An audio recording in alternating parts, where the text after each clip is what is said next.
Oui, bonjour à tous. Aujourd'hui, nous sommes le 13 mai 2022. Voilà, je fais cette vidéo pour rappeler quelques fondamentaux qui ne mangent pas de pain, c'est-à-dire qui ne sont pas difficiles à faire. Simplement, on se pose des questions. Comment ça se fait que, justement, ils s'y mettent pas, les dirigeants africains, là. Hein, la zone CFA, la zone des aliénés, des complexés, des corrompus. Voilà, je reviens toujours à la charge et je vais vous montrer d'abord la vidéo comme je fais d'habitude et puis je vais vous faire mon commentaire par la suite. Tenez, regardez. 2 secondes. Voilà. À Abidjan, capitale économique ivoirienne, les habitants souhaitent voir davantage les rues, les places et bâtiments publics baptisés au nom d'illustres personnalités de la Côte d'Ivoire, voire de l'Afrique. Quelques rues et lieux publics portant déjà des noms de colons français ont purement et simplement été rebaptisés par des inconnus. Dans la commune de Cocody, le boulevard Latrille, du nom d'un colon français, a été renommé boulevard Zoko Beli, une figure ivoirienne de la lutte anticoloniale. Le boulevard Mitterrand, du nom de l'ancien président français, reliant la commune d'Adjamé à celle de Benjerville, a également été gribouillé par des activistes et rebaptisé boulevard Sékou Touré, ancien président de la Guinée et icône du panafricanisme. Le pont de Gaulle, quant à lui, qui relie les communes du plateau à Trècheville, a connu le même sort en devenant pont Biaka Bouda, un héros ivoirien de la lutte anticoloniale. Des actes d'incivisme qui ne manquent pas de soutien. Le temps colonial est passé. Voilà, le temps colonial est passé, je ne rentrerai pas forcément dans le débat. On ne peut pas valoriser les colons plus que nous-mêmes qui sont sur notre territoire. Donc il faudrait que nous-mêmes nous valorisions. Nous avons des héros au niveau du pays, nous avons des héros au niveau des régions, nous avons des héros au niveau même des religions. On doit utiliser des noms de ces icônes-là à tous les niveaux. Dans ce combat, il y a ceux qui sont moins radicaux. Pour l'aile modérée, sans jamais renier son histoire, la Côte d'Ivoire doit baptiser de nouvelles rues en utilisant des noms de son riche patrimoine culturel, sportif, politique et bien d'autres. Moi, je suis pour qu'on baptise les nouvelles rues des noms de nos héros, ceux véritablement qui ont apporté une plus-value à notre histoire, à notre pays.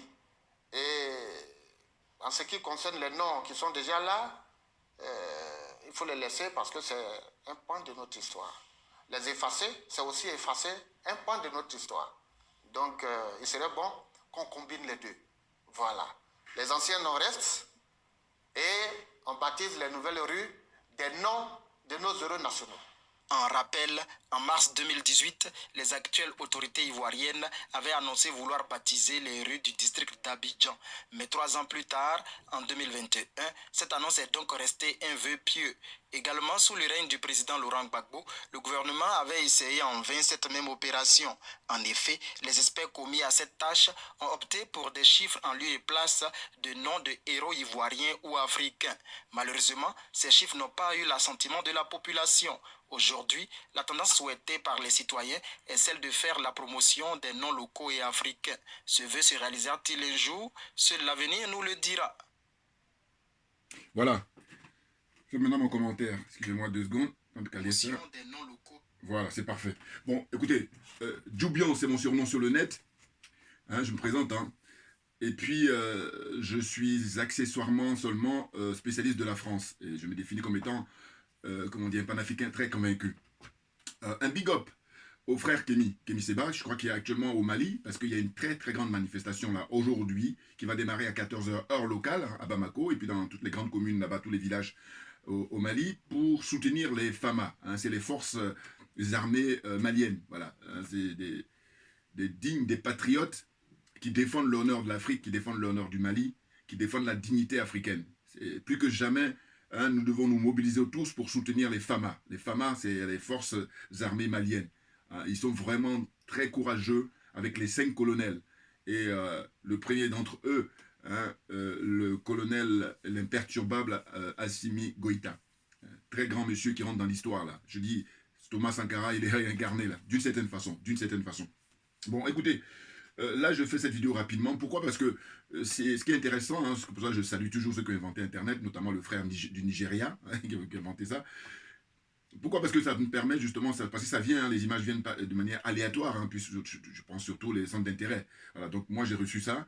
Hier, je me suis dit, ah, tiens, ça me fait un clin d'œil au frère Kémy, parce que Kémy, il avait déjà, je crois, fait un concours qu'il avait organisé il y a, je sais pas, 2 ou 3 ans, justement, où il demandait à tous les frères de cette zone-là, ouais, en particulier, pas toute l'Afrique en général, mais cette zone en particulier, parce que c'est la zone vraiment qui pose problème hein, au XXIe siècle. Ils sont en train de vivre complètement de manière anachronique. Voilà. On ne comprend pas pourquoi on peut être aliéné au XXIe siècle, pourquoi on peut être complexé au XXIe siècle, pourquoi on peut être corrompu à ce point-là. Parce que la corruption, évidemment, on ne peut pas la supprimer parce que c'est inhérent aux relations humaines, tout naturellement. Mais par contre, on peut la ramener à un niveau très très bas, de manière à ce que on ne puisse pas être les premiers en la matière. Parce que là, on est la risée du monde, on est, comment dire, les derniers de la classe, parce qu'on est numéro 1 dans ces trucs que j'ai définis là. Puis je mets accessoirement, moi-même, je mets la zone des jaloux. Pareil, ça aussi, on peut l'enlever. Hein, on peut le supprimer, on peut diminuer au maximum. C'est ça le but, hein, de faire ces vidéos-là pour sensibiliser au maximum les gens. Donc, voyez-vous, là, il y a 2 intervenants là. Pour savoir les noms des rues, des communes, des tout ça, des squares, des boulevards, tout ce que vous voulez en Afrique là-bas, francophone en particulier, zone CFA, plus en particulier encore, si on peut dire, plus particulièrement la zone CFA, hein, parce que vraiment c'est le combat ultime là, pour le XXIe siècle, hein, sortir de la servitude volontaire.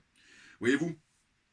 Donc, les 2 intervenants, le premier, je souscris hein, à son point de vue, totalement, hein, je ne vais pas dire pour 1000, et puis c'est le second qui lui dit quoi? Il dit, oui mais pour tout ce qui est nouveau quartier, nouvelle commune et tout ça, nouvel aménagement, on va essayer de mettre les noms des héros africains, hein, hommes ou femmes, des grands leaders qui ont fait notre histoire, qui nous ont défendus dignement, et ils en ont payé le prix très fort. C'est pour ça qu'aujourd'hui, quand je vois certains qui sont là à se planquer, et puis à vivre la vie facile, j'ai dit, oh là là, heureusement que on a eu d'autres plus courageux, parce que sinon les chaînes physiques, on les aurait toujours.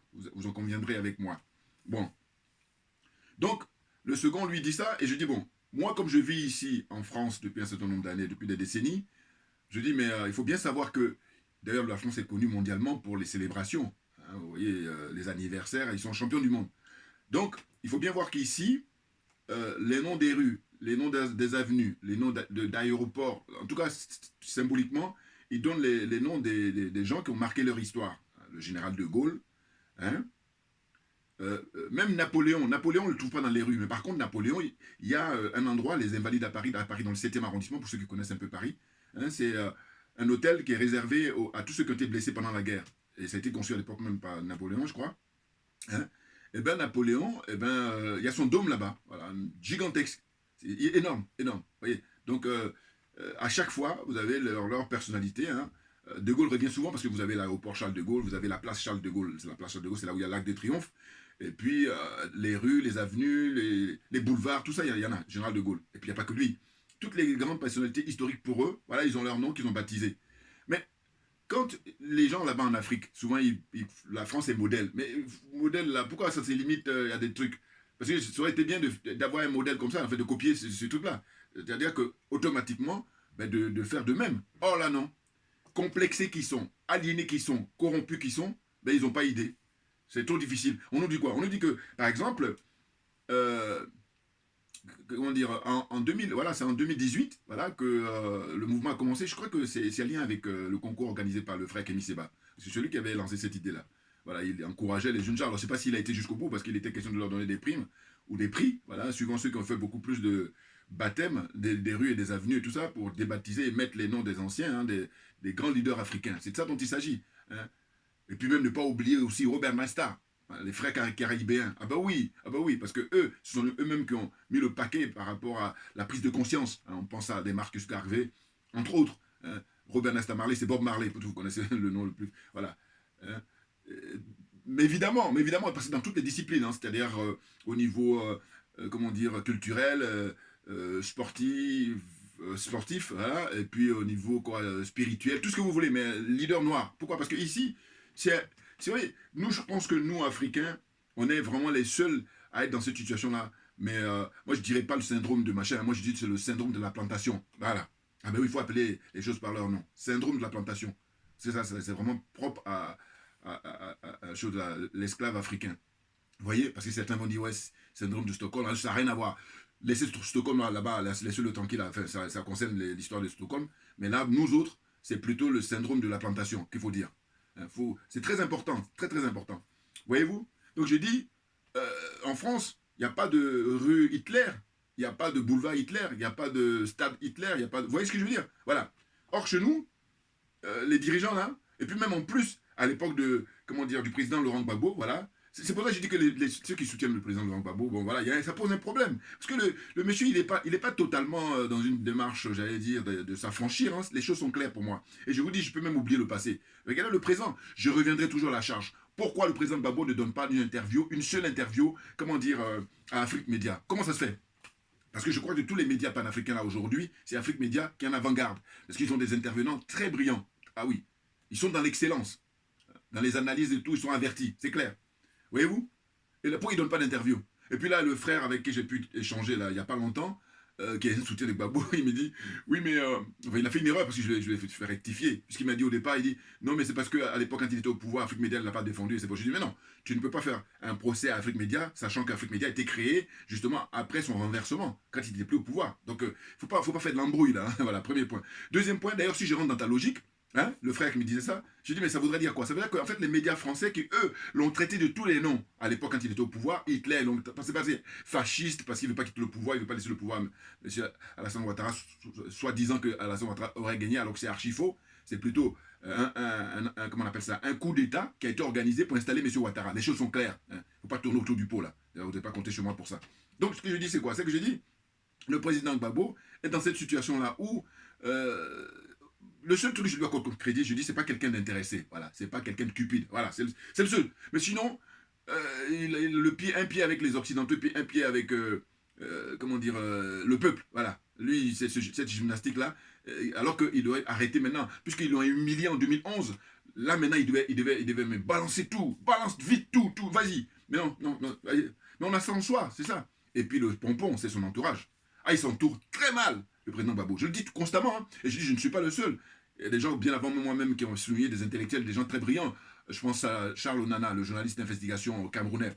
Le seul truc que je ne suis pas d'accord avec Charles Onana, c'est sur le problème du génocide rwandais. Voilà, c'est tout. Parce que moi, je suis quelqu'un. Alors là, concours d'honnêteté intellectuelle. On y va. On va se mettre les cartes sur table. Donc voilà, je dis, hormis ça, tout le reste de son travail, j'approuve. Voilà.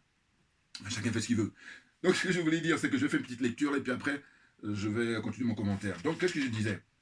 Voilà. Je reviendrai dans les prochains jours, soit demain, hein, par exemple, pour rendre hommage à Ousmane Sonko. Parce que là, ce dont on parle, Ousmane Sonko a été élu au Sénégal depuis le mois de janvier, maire de Ziguinchor, c'est-à-dire dans la région de Casamance, sa région natale. Bon. Eh bien, il est en train de travailler, le garçon. Voilà, sérieux. Bah, c'est tout, hein. Il travaille. Ouais. Donc, je reviendrai là-dessus, parce que lui aussi, il avait commencé à débaptiser. Alors, certains lui ont reproché en disant, oui, mais les noms qu'il met. J'ai dit, écoutez, moi, je j'aime bien comparer. Hein. Ah oui, j'aime bien comparer. C'est-à-dire que je dis, bon, il y a des gens on est dans le statu quo. Ils touchent à rien. Même ça ils font rien. Alors que lui, même si c'est vrai mais il est en voie, parce que faut bien aussi observer les gens. Hein, parce que c'est pas un Assimi Goïta, c'est pas un Thomas Sankara, Ousmane Sonko. C'est un intellectuel, c'est un homme intègre, très clairement. Hein, député, hein, lui, on peut le dire ouvertement que c'est un honorable, très clairement. Voilà, voilà. Parce que je dis, il y a des gens là qui sont députés là-bas dans les différents pays, au Cameroun, en Côte d'Ivoire, au Gabon, je sais pas où encore là, ou au Bénin, et on les appelle honorables. Tu es honorable dans quoi? Tu es honorable dans la servitude volontaire? Oui, là d'accord. Hein, tu es honorable dans la corruption? Oui, là d'accord. Hein? Donc, pas d'honorable, voilà. Voilà, donnez un autre nom. Mais en tout cas, je trouve ça insupportable, ou du moins, c'est parce que vous ne savez pas le sens des mots. Ou alors, évidemment, c'est de la flatterie. On est là pour les flatter. Tu vois, ça, c'est propre à l'Afrique, ça. On a n'importe quoi. Les aliénés, les complexés, les corrompus. Et non, on les appelle docteurs en longueur de journée. Mais non, mais il faut arrêter. Ici, en Occident, je vis en France, je veux dire, les gens ont des titres, mais on ne les appelle pas comme ça. En tout cas, ça dépend selon certaines circonstances, voilà. À des endroits précis, on dit, mais quand on sort de là, c'est fini. On n'appelle pas ton nom, ton prénom. C'est tout. Ou on dit messieurs, bon, voilà, ça passe partout. Mais autrement, docteur, on dit docteur en longueur de journée de 6h à minuit, n'importe quoi. Enfin bon, bouillard, vous avez compris ce que je voulais dire. Donc, ce que j'ai dit, Ousmane Sonko, je rendrai hommage parce que il est en train de faire l'état des lieux là, c'est-à-dire il a pris en charge la mairie depuis maintenant combien 5 mois, et travaille. Hein, il a commandé des audits, ah ça j'adore, ah bah oui. Non, il faut vérifier ce que tu as là avant, qu'est-ce qu'il fait comme travail. Alors qu'on sache. Et puis comme c'est de l'argent qui est public, c'est de l'argent qui appartient aux citoyens, l'argent qui appartient, comment dire, aux contribuables, eh bien il faut que cet argent-là, on sache comment ça a été dépensé. C'est très important. Alors nous militons pour le service public, pour l'intérêt général. Donc vous comprenez bien, c'est le minimum à assurer ça. C'est le minimum. Que si on peut faire plus, tant mieux, mais si on peut faire plus, mais au moins ça c'est le minimum là.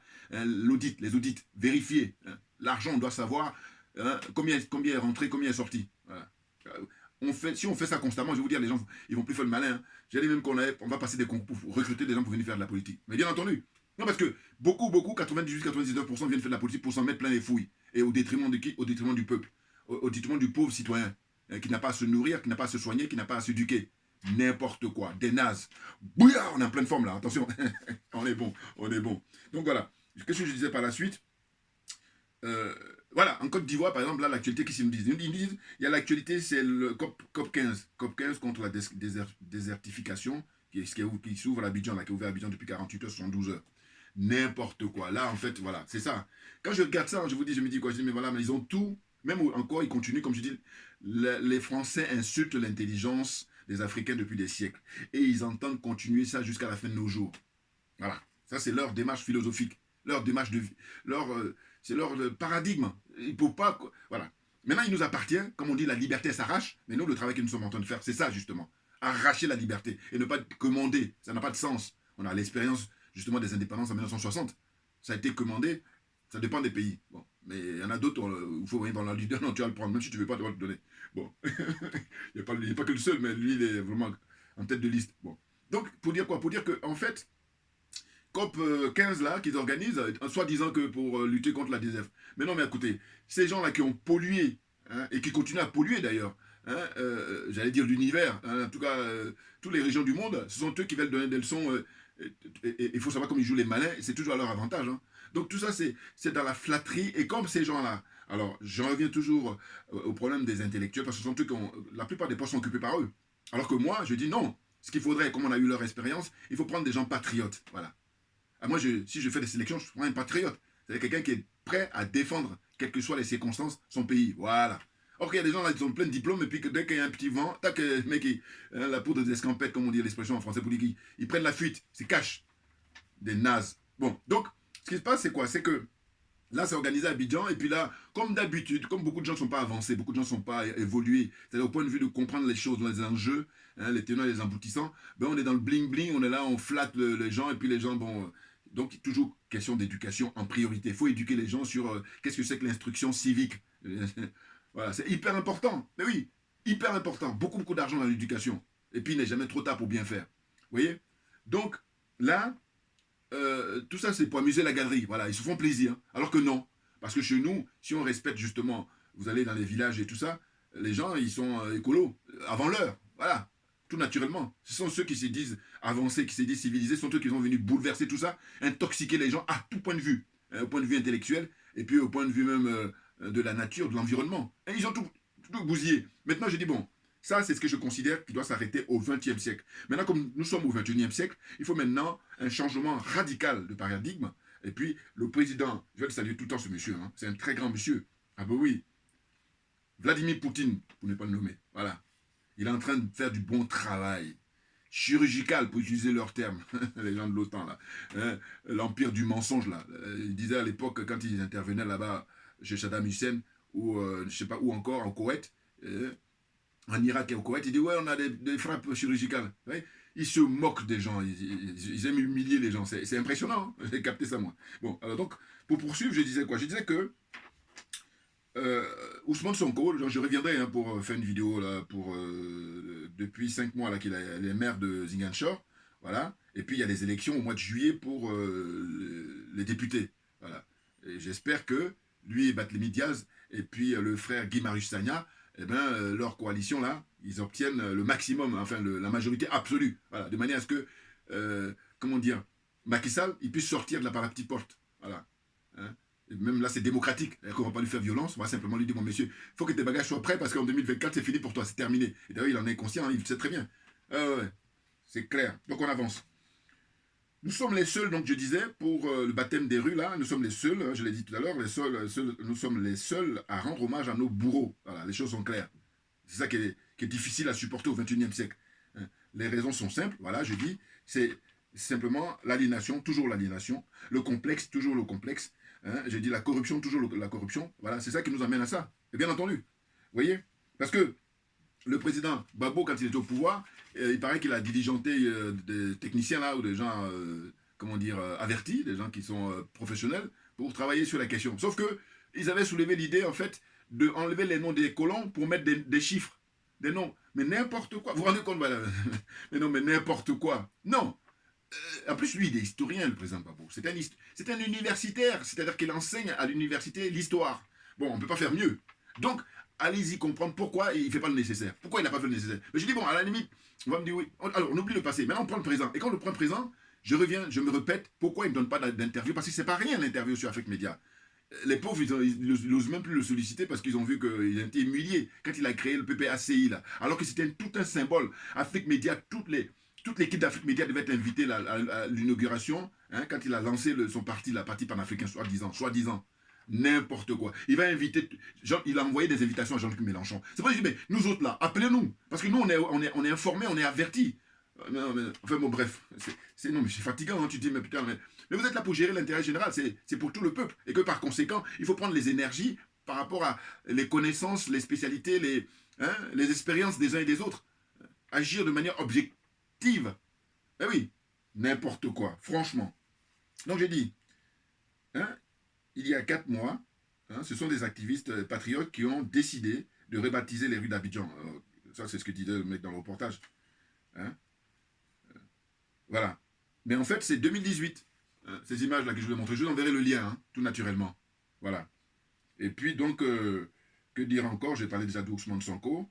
Hein, et puis, j'ai parlé du temps de Gbagbo. Voilà. Donc, c'était pour dire ça. J'ai fait une vidéo très rapide, là, parce que je trouvais que c'était très intéressant de revenir là-dessus. Parce que ça ne mange pas de pain. C'est-à-dire que c'est pas difficile à faire, mais pourquoi ils ne le font pas? Que ce soit à Brazzaville, hein, avec Sassou Nguesso, le franc-maçon de première classe, là. Que ce soit à Dakar, il commence un peu avec Ousmane Sonko et tout ça. Bon. Et puis, Barthélémy Dias, j'espère. Bon. Mais à Abidjan, les jeunes gens, je vous encourage, toutes mes félicitations et mes encouragements, allez-y, hein, n'hésitez pas, il faut y aller. Non, parce que ça, c'est des minimums, on ne peut même pas faire les minimums, donc comment pensez-vous qu'on peut faire beaucoup plus? J'en reviens toujours, je dis, moi, je n'étais pas brillant en maths, mais par contre, il y a un truc que j'ai retenu, c'est que quand on te donne une équation à résoudre, mais tu commences d'abord par résoudre une équation à une inconnue, à 2 inconnus, ainsi de suite.